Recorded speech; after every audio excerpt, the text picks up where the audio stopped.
How's it going, Pink Pirates crew? It's your boy Adrian here, and we're back with another video. So lucky for us, we were able to get some live games in that I could calm over. So this is going to be a game between Darian and James, playing Magellan and Zorro respectively. And, you know, Magellan is feeling good right now, honestly. We've been doing some testing. This is kind of us getting ready for Treasure Cup, and Magellan feels really nice. I mean, you have a pretty good matchup into Whitebeard, and your Zorro matchup, surprisingly, isn't that bad. We actually played two games with Magellan versus Zorro, and the Magellan ended up winning both games. And one of them, Zorro just drew the nuts with like Curly to Dons and the Namis and everything. But with that being said, James is going to pass over his turn to Darian, and on Darian's first turn, he's going to play the Hannibal. Hannibal's a great card that just got introduced in OP2. You're just going to look at the top 5 cards of your deck, grab an Impel Down type card, and then bottom deck the rest. So it's Purple's Searcher right now, and the Impel Down cards are especially great in Magellan because the archetype is pretty much built around him, and it could grab more than characters. It could grab things like Hell's Judgment and some other like 2k counters, but he's just going to quickly grab the 5-cost Magellan here, which is like super essential to his game plan. And for those of you that don't know, the 5-cost Magellan, all it says is on play, go Don -1, and then make your opponent go Don -1. So it's really ruining those favorable curves that your opponent loves. And then on KO, you're going to return 2 Don from your opponent's Don deck, which is super great because you're just doing so much to disrupt their game plan and disrupt their curve. James is going to swing 5k into 5k here into the leader, and I think Darian's just going to counter 1k with the Minotaur there. The Minotaurs are pretty useful in this matchup, but I don't think he wants to take the early life against Zorro. But I wonder if that's the right play because the Minotaur could really help you catch up to the Zorro player, and James is just going to play the Vista and knock out that Hannibal so he can't use it anymore, which is a pretty smart play in my opinion. You probably aren't going to get to use it.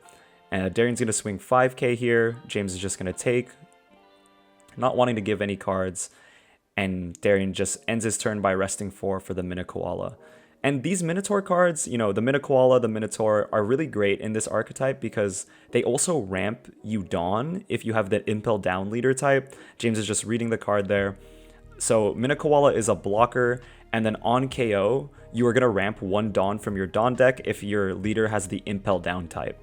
And then these can also be cheated out with that new Sadie card, the 2k counter. And this is really important into the Zorro matchup, right? Because you have 2 bodies that are above 3k that can swing into your opponent's board, making it easier to kind of take back the game. So James is just going to swing 5k here into his leader. Probably just fishing out for a card. You really want to get cards out of your opponent's hand really early. And Darian is just going to, looks like, counter out 1k here. And sorry, the card is going to block this, but James is going to swing 6k, which Darian does take. Probably because it doesn't have a 2k in hand to counter out of that one. So it looks like Darian's at 3 life, James is at 4 life here with the upper hand, and James is just going to end that turn with a Robin on the board. So then the turn's going to swing back over to Darian, and he's just going to start off this turn by swinging into the Vista with the Minokoala. This is great. You really want to be in control of your opponent's board when they're playing Zorro, because you're probably not going to be in advantage in terms of life, but you definitely want to take control of that board so you could start manipulating their hand size. And then he's going to play that Magellan and of course go Don -1 to make James go Don -1, which is great.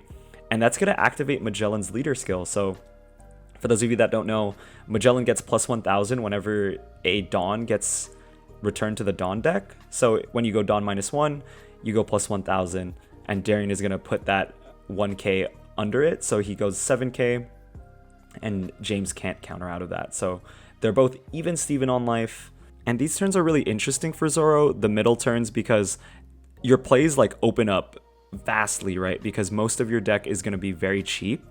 So in the early game, like a lot of your plays are extremely linear. You know, you want to play the Curly to Dons, you want to just play all of your searchers so that you have the cards to deal with your opponent's mid game. And this is a kind of tough situation for James, right? Because he has the Minokoala up. He doesn't necessarily want to swing at his board. He wants to swing at his life. But if he doesn't address this board, it could spell, trouble for him later as he's getting swung at. But he ends up going with his original game plan with just swinging face. So he's going to swing 5k at Darian's life, and he's just going to take. And then he's going to rest 3 for a rush Zorro. And he's going to swing this one 5k into life, I think, is what he decided. And then Darian's just going to counter out with an X-Drake. It doesn't look like he has any 1Ks he wants to give up in his hand. Oh, and I think I made a mistake. I think now Darian is at 3 life. So now they're even on life after he took that last one. And he's just going to end off the turn by playing another Robin. This is actually a pretty threatening board for some decks, but this is where the matchup knowledge comes in, right? Because Magellan actually doesn't have a lot of cards that Robin will be able to hit. So maybe James is trying to pair some like Otamas with this to get rid of the Mini-Koalas and everything, because I think it's only the Hannibal that will get hit by this, and the Sadie. But, with those not on board, maybe it kind of limits Darian's plays a little bit. He can't go into the Sadie plus Jailer Beast combo. So maybe this board is actually the way. But he's just going to start off his turn by playing the Queen. In my opinion, you should always swing out first, especially into red, before you play the Queen. But Queen is going to activate his leader skill effect since he's going Dawn -1 to draw 2, trash 1. So his leader is at 6,000 power now, which is great. Kind of get that free Dawn out of nowhere. And now that I'm talking about it, actually, that is why he plays the Queen first. He wants that plus 1,000 so that he could swing out with his leader. And it looks like he's going to counteract that play by putting 1 Dawn onto the Queen, so that even if he does get Jet Pistol triggered, he's not going to be able to target the Queen since it's at above 6,000 power. He's going to swing 7k into Magellan. And, James really has to think about whether he wants to save this card. In general, I wouldn't. Giving up 2 cards for a Zorro in this deck that just cycles a bunch is probably not the smartest. So he's going to swing 6k after he lets that Zorro swing go through. And James is low on life, so he's going to use the 2k counter Sanji to get out of that one. Swing 5k into Zorro, and he's going to take. And now all of a sudden, James is kind of on the back foot, right? Darian has 3 life, James has 2, and Darian definitely has the board state here. So James has a lot of catching up to do in terms of life and in terms of board. So let's see what he's going to do. He's going to start off his turn with what looks like a Jet Pistol here. Yeah, he's going to Jet Pistol onto the Queen, just KO it immediately so that he can start swinging into either his face or his board. Either one would probably be a valid thing to do because James does have the 9-cost Whitebeard in hand, so it's going to be actually relatively easy to take back board from this state. So he's just thinking about this turn. He has 4 Dawn left open.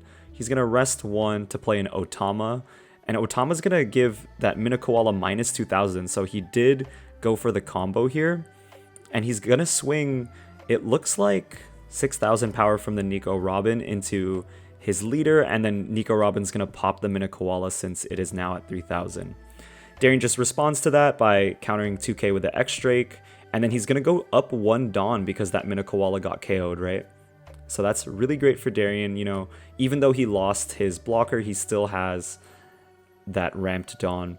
He's going to swing 5k with his other Nico Robin, hopefully just getting a card out of his hand, maybe taking life, just really getting into that aggression part of this deck, right?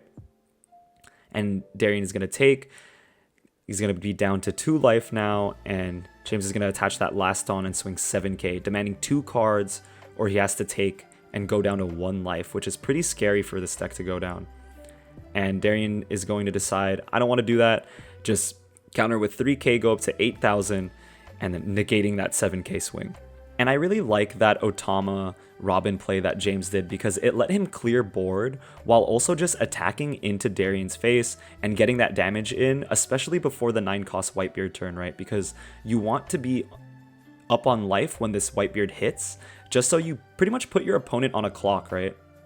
So Darian's going to start off the turn by playing that another 5-cost Magellan, both going Dawn -1 here. His leader skill kicks into effect, giving him plus 1,000, which is pretty much magic numbers into this Robin, right? So he's going to go and clear board, swing 6k into 4k. It's probably not worth it to counter out of that one. And then he's going to swing 6k into 4k again with his character Magellan, which again is probably going to go through. You don't really want to waste 2 cards just on this Nico Robin. And now the board is back in Darian's favor. And he's just going to end the turn by resting 4 for that Mina Koala.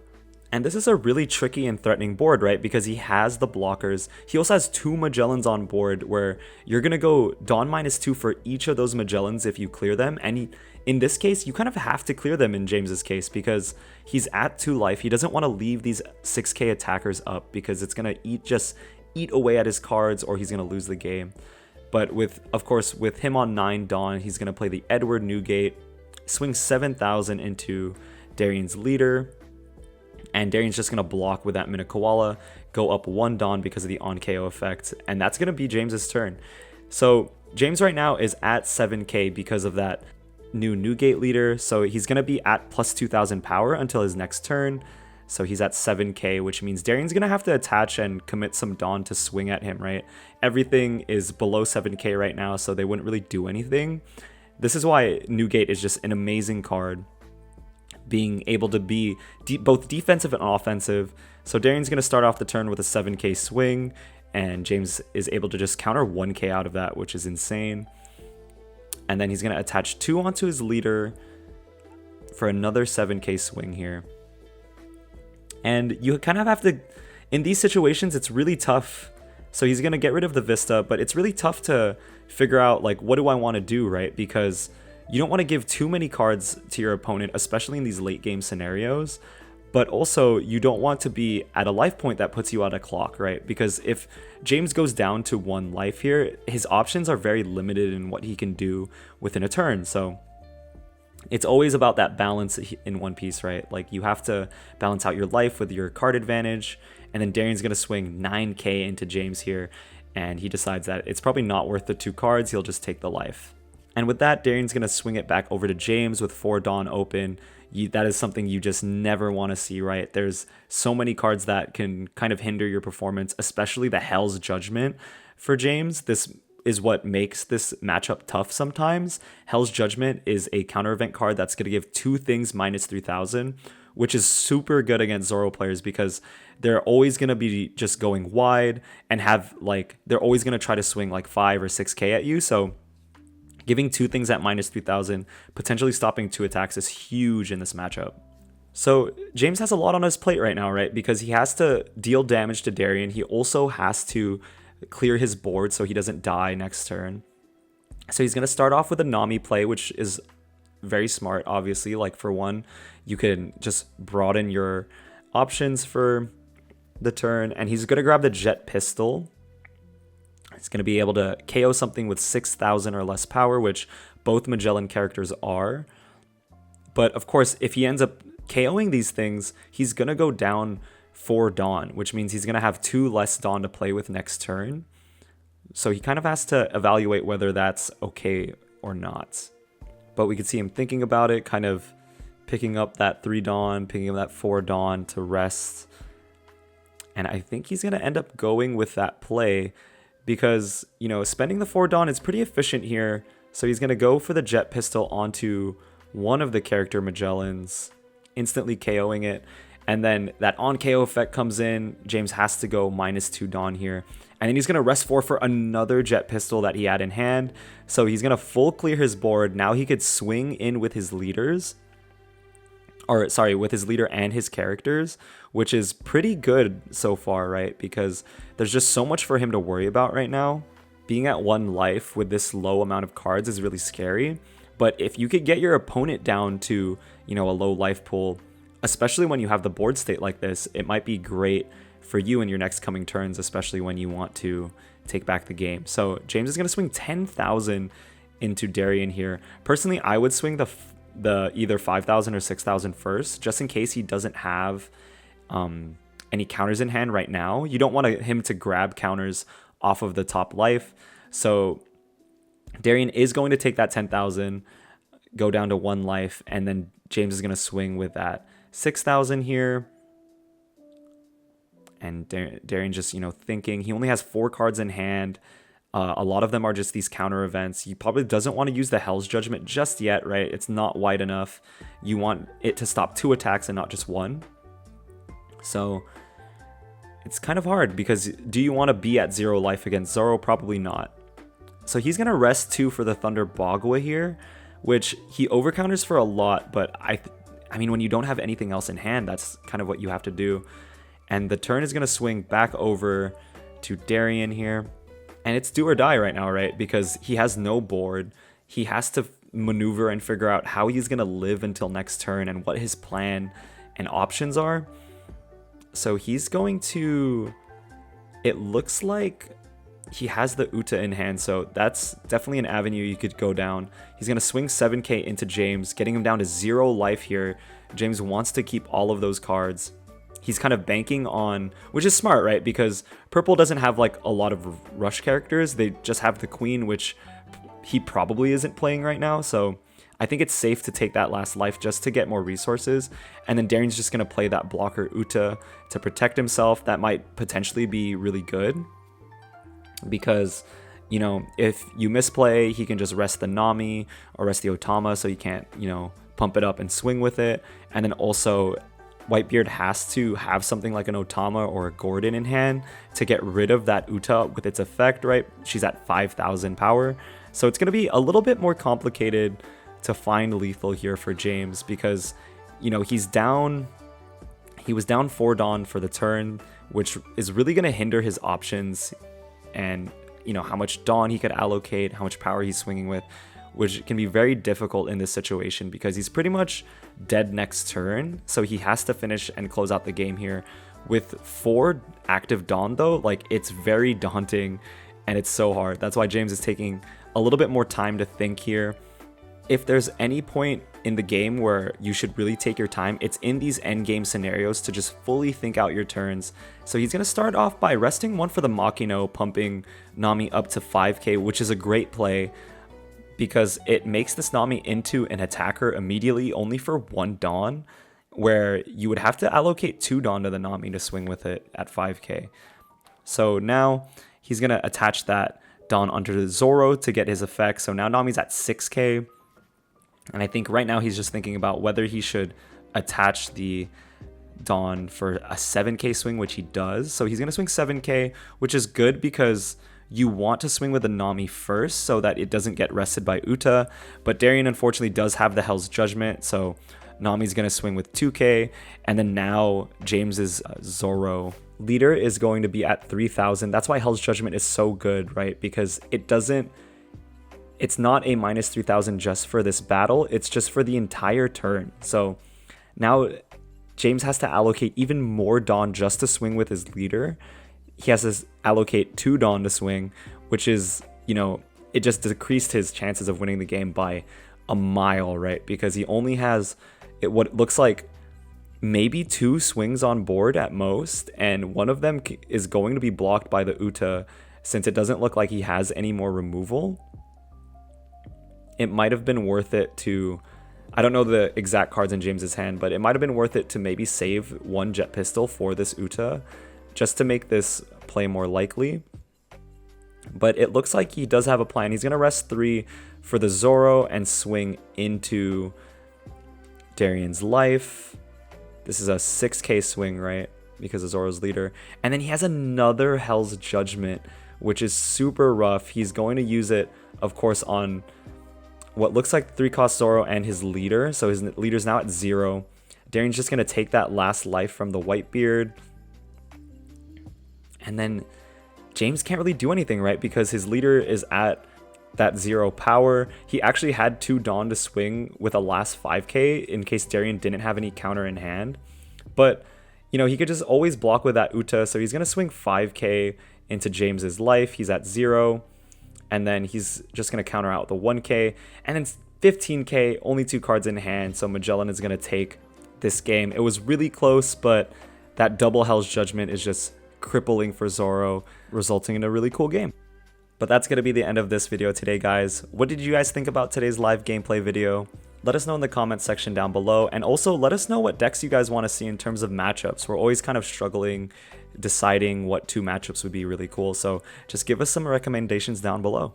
Also, this weekend we just hit 1,000 subscribers, so I just wanted to thank everyone that supports this content, everyone who's subbing and everything like that. So all I can ask is just to continue to support us.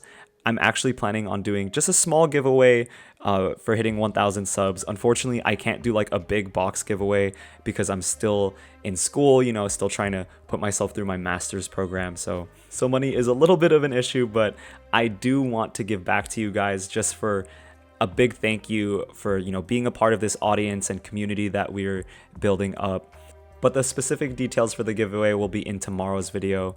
And as always, good luck in your school, your work, whatever endeavors you're doing, and I'll see you on the next one.